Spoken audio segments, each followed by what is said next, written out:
हिंद दोस्तों, झारखंड टारगेट पर आपका स्वागत है। चलिए आज का हिस्ट्री क्लास को स्टार्ट करते हैं। संपूर्ण प्राचीन भारत का इतिहास जो कि 3 भागों में बांटा गया है इसको। तो कौन कौन सा? प्राचीन भारतीय इतिहास, मध्यकालीन भारतीय इतिहास और आधुनिक भारतीय इतिहास। ठीक है। सबसे पहले इतिहास को 3 भागों में बांटने का श्रेय किसे दिया जाता है? तो क्रिस्टोफ सेलियस को दिया जाता है। इतिहास के पिता हेरोडोटस को कहा जाता है।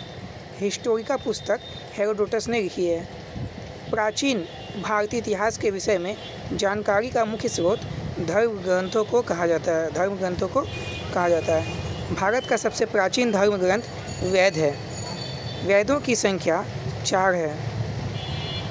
प्राचीन वेद सबसे ऋग्वेद है।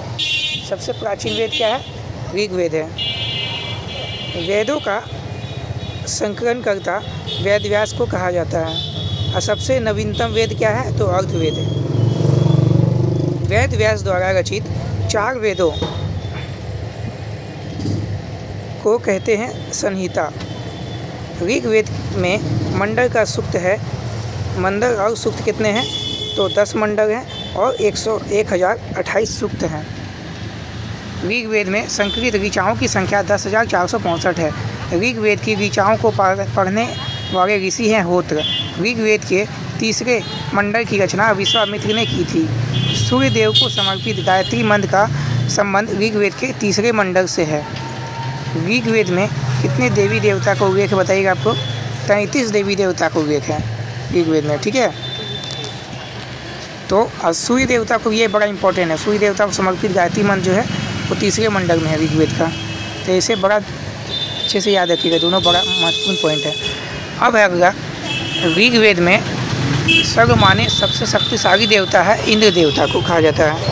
सबसे शक्तिशाली देवता इंद्र देवता की स्तुति में ऋग्वेद की कितनी ऋचाएँ हैं? तो 250, 250 ऋचाएँ हैं। ऋग्वेद के 7वें मंडल में किस युद्ध का वर्णन है?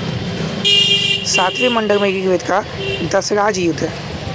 अग्नि देवता के लिए ऋचाओं की संख्या 200 ऋचाओं की संख्या है अग्नि देवता की। ऋग्वेद में आजीवन अविवाहित कन्या कहलाती है अमाजु। अस्तोमा सदगम में वाक्य लिया गया है इससे, तो अस्तोमा सदगम में वाक्य लिया गया है ऋग्वेद से।